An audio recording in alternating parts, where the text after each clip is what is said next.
नमस्कार किसान मित्रों, मैं हूं आपका दोस्त दिलसाद। स्वागत है आपका अपने YouTube चैनल इंडियन किसान हेल्प में। किसान मित्रों, आज के इस वीडियो में हम बात करेंगे सरसों में पहली सिंचाई और पहली खाद के बारे में कि हमें सरसों की फसल में पहली सिंचाई कब करनी चाहिए तथा उसके समय हमें कौन कौन सी खादों का प्रयोग करना चाहिए। क्योंकि बहुत से किसान साथी जो हैं वो सरसों की बिजाई कर चुके हैं और अब उनकी लगभग फसल जो है सिंचाई के लिए तैयार है। तो यही कन्फ्यूजन था हमारे किसान मित्रों में कि हम सरसों की फसल में सिंचाई कितने दिनों पे करें और उसके साथ में कौन कौन सी हम खादों का प्रयोग करें। तो आज के इस वीडियो में हम यही जानेंगे कि सरसों के फसल में हमें सिंचाई कब करनी है तथा उसमें कौन कौन सी खादों का प्रयोग करना चाहिए ताकि हमें अच्छा सा अच्छा उत्पादन मिल सके, पौधे की ग्रोथ अच्छे से हो सके और उसमें ज़्यादा से ज़्यादा फुटाव हो सके। और यह भी हम बताएंगे कि यूरिया खाद जो होती है उसको हमें सरसों की सिंचाई के पहले डालनी है या फिर सरसों की सिंचाई के बाद हमें करनी है यूरिया खाद का प्रयोग। ए टू जेड जानकारी आपको इस वीडियो में मिलने वाली है। तो चलिए हम शुरू करते हैं वीडियो को ज़्यादा लंबा ना करते हुए हम वीडियो को आगे ही बढ़ाते हैं। तो सबसे पहले हम बात करते हैं सिंचाई के बारे में कि हमें सिंचाई कब करनी चाहिए। तो सिंचाई जो है आपकी डिपेंड करती है आपके खेत और आपके वहाँ उपस्थित जलवायु पे। क्योंकि यदि आपका खेत हल्का है और आपके यहाँ उपस्थित जो जलवायु है वो थोड़ा शुष्क है तो हो सकता है आपकी फसल में जो है सिंचाई की थोड़ा पहले आवश्यकता बढ़े। लेकिन जिन किसान साथियों का खेत हल्का नहीं वजन होता है, यानी कि चिकनी मिट्टी होती है, उसमें जल धारण की क्षमता ज़्यादा होती है और वहाँ पे जो है थोड़ा नमी बनी रहती है, तो उस समय आप जो है 10-5 दिन अगर थोड़ा लेट भी करते हैं तब भी कोई दिक्कत नहीं होने वाली है। तो बात करते हैं हम सिंचाई के महत्व के बारे में कि हमें सिंचाई समय पे ही क्यों करनी चाहिए। क्योंकि यदि आप सिंचाई समय पे करते हैं तो उस समय क्या होता है कि आपकी फसल में जो है जड़ों का निर्माण अच्छे से होता है और पौधा जो है बहुत ही जल्द ग्रोथ करता है। यदि पौधा जल्द ग्रोथ करेगा तो आपकी फसल में फुटाव ज़्यादा होगा तो ज़्यादा से ज़्यादा जो है फलियाँ बनेंगी तो आपका जो है उत्पादन बढ़ेगा ही बढ़ेगा। यदि आप सिंचाई टाइम से नहीं करते हैं तो आपके फसल में जो है पौधा छोटा ही छोटा रहता है और उसमें जो है जड़ों का निर्माण नहीं हो पाता है, जिसके कारण जो है पौधे का विकास भी नहीं हो पाता और इससे आपके उत्पादन पे काफ़ी फर्क पड़ता है। तो इसलिए सिंचाई जो है हमें टाइम पे ही कर देनी चाहिए। तो बात करें अगर हम सिंचाई के सही समय की, तो एवरेज अगर जो टाइम देखा जाए लगभग आपका दोनों का, तो ये बुआई से 25 से 30 दिन के अंदर का जो समय होता है काफ़ी बेस्ट रहता है सरसों की सिंचाई के लिए। इस समय अंतराल में यदि आप सरसों की सिंचाई कर देते हैं तो काफ़ी अच्छा रिजल्ट आपको देखने को मिल जाता है। बात करें अगर हम खादों की कि हमें खाद कब प्रयोग करना चाहिए, यानी कि सिंचाई से पहले करना चाहिए या फिर सिंचाई के बाद करना चाहिए।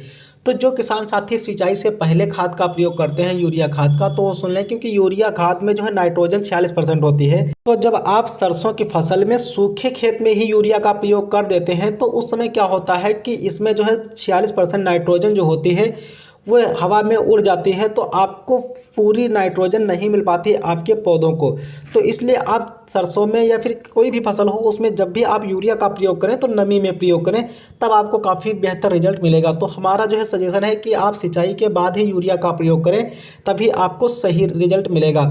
बात करें अगर हम कि यूरिया के खाद के साथ में आपको और कौन कौन से खादों का प्रयोग करना है, तो उस समय आपको क्या करना है। यदि आप अपने फसल की अच्छी पैदावार चाहते हैं तो आपको खाद में क्या क्या लेना है। यदि आपने बुआई के टाइम सरसों की फसल में अपनी जो है सल्फर खाद का प्रयोग नहीं किया है तो इस टाइम आपको सल्फर को भी लेना है। और इसके अलावा आपको क्या करना है कि आप यूरिया के साथ में लगभग 7 से 8 किलोग्राम आपको माइक्रोन्यूट्रिएंट, जो कि आपको अभिमन्यु का एनर्जी नाम से मिल जाएगा, इसको आपको लेना है। साथ में आपको 40 किलोग्राम यूरिया लेना है। और यदि आपने सल्फर पहले यूज नहीं किया है अपनी फसल में तो आपको 4 से 5 किलोग्राम प्रति एकड़ की दर से जो है सल्फर WDG लेना है। ये आपस में आपको मिक्स कर लेना है और सिंचाई के बाद आपको अपने खेत में बिखेर देना है। यदि आप इन खादों का प्रयोग करते हैं तो आपका पौधा जो है काफ़ी अच्छा दिखेगा, हरा भरा भी हो जाएगा और ज़्यादा से ज़्यादा फुटाव होगा। इसके अलावा यदि आप अन्य कार्बनिक खादों का प्रयोग करना चाहते हैं तो आप इफ़को की सागरिका की तरफ जा सकते हैं। लेकिन यदि हमने जो ये खादें बताई हैं यही काफ़ी हैं आपके खेत के लिए, तो इसलिए हम आपका खर्च बढ़ाना नहीं चाहते हैं, तो आप इन्हीं खादों का प्रयोग कर सकते हैं। यदि आप ज़्यादा से ज़्यादा उत्पादन लेना चाहते हैं, आपको लगता है कि हाँ हमें कार्बनिक खादों का प्रयोग करना चाहिए, तो आप जो सागरिका आती है दानेदार, आप उसका भी यूज कर सकते हैं अपनी फसल में। बात करें अगर हम बेनिफिट की कि यदि इन खादों का आप प्रयोग करते हैं तो आपकी फसल को क्या बेनिफिट होने वाला है, तो यदि आप नाइट्रोजन का प्रयोग करते हैं यानी कि अपनी फसल में जो है यूरिया का प्रयोग करते हैं, तो यूरिया हमारी फसल में पौधे की वृद्धि एवं विकास के लिए बहुत ही आवश्यक होती है। इसलिए यदि आप नाइट्रोजन का प्रयोग करते हैं यानी कि यूरिया का प्रयोग करते हैं, तो आपके पौधों को 46% नाइट्रोजन मिल जाती है और आपका पौधा जो है वृद्धि करना स्टार्ट कर देता है। और वही जो माइक्रो न्यूट्रिएंट खाद हमने आपको बताई है, तो ये आपकी जो है पौधे की हरा भरा रखने में काफ़ी मदद करता है। माइक्रोन्यूट्रिएंट्स की जो कमी होती है उनको पूरा करता है। उसी के साथ में ये जो फुटाव में भी काफ़ी सहायता करता है, क्योंकि जब आप सरसों की सिंचाई करते हैं तो उस समय आपकी फसल जो है थोड़ा सा पीली हो जाती है। यदि आप इस खाद का प्रयोग करते हैं माइक्रोन्यूट्रिएंट, जो आपको एनर्जी के नाम से मिल जाएगी मार्केट में, इसका यदि आप उपयोग करते हैं तो आपकी फसल बिल्कुल जो है हरी भरी दिखेगी और आपका पौधा जो है मोटा भी हो जाएगा, तंदुरुस्त हो जाएगा और ज़्यादा से ज़्यादा जो है फुटाव देखने को आपको मिलेगा। और सरसों में जो सल्फ़र का प्रयोग है उससे तो आप जानते हैं कि सरसों में जो है सल्फ़र का जो है ज़्यादा से ज़्यादा ही यूज किया जाता है तेल की मात्रा को बढ़ाने में, क्योंकि सल्फ़र कई काम करता है या फंगिसाइड की तरह भी काम करता है आपकी फसल में। इसके अलावा यह आपकी फसल में कोहरे पाले से भी बचाता है आपकी फसल को।